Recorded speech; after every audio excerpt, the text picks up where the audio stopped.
دا 300 کالو په دننه کې د پښتنو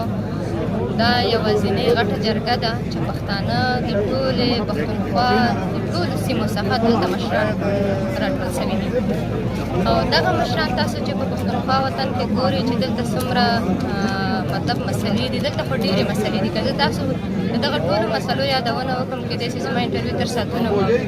زموږ ډېرې زیاتې مسلې دي تر ټولو غټه مسله دا ده چې زمونږ په لکونو ورونه ورک دي زمونږ ورونه شهیدان کېږي زمونږ ورونه پورته کېږي موږ وژل کېږو موږ قتل کېږو یو دا مسله ده بل پښتانه هغه انساني حقونه چې په دغه وطن کې نورو خلکو ته ورکړل شوي دوی ته نه دي ورکړل شوي بله تر دې غټه مسله ده چې زمونږ په پښتونخوا وطن کې دومره مدنیات دي موږ دومره مدنیات لرو چې که موږ یې په زرګونو کلونو استعمال بیا به هم دا ختم نشي خو هغه موږ نشو استعمالولی هغه زما په خاوره تېرېږي پنجاب ته ځي زما خویندې زما میندې په دوړو په لرګیو په دې کې دیګونه پخوي خو د پنجاب میندې په ګیسو کې او په سهولت کې ژوند کوي زما د وطن نه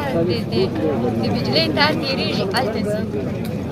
په زرهاو نور زموږ د بچو د تعلیم مسله ده زموږ د خویندو د تعلیم مسله ده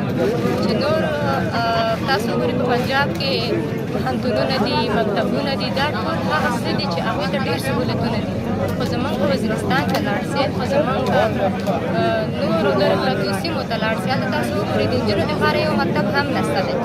دلته میندې دومره کړېدلې دي چې هره ورځ ګوري چې تاسو د وزیرستان طرف ته لاړ شئ تاسو نورو سیمو ته لاړ شئ هلته داسې ورځ نه وي چې موږ په 10 نفره 15 نفره موږ شهیدان نه ورکوو 10 نفره 15 نفره به داسې کورنۍ چې د هغې به بچي ولیکي 15 نفره به داسې کورنۍ چې په هغې کې په زرهاو نورې داسې مسلې دا دي د دې جرګې نه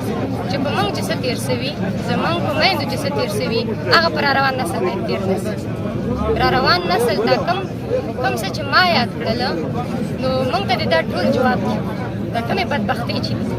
دا کومې غوښتنې زموږ هیلې دا دي زموږ غوښتنې دا دي کوم څه چې په موږ تېر شوي په راروان نسلونو نه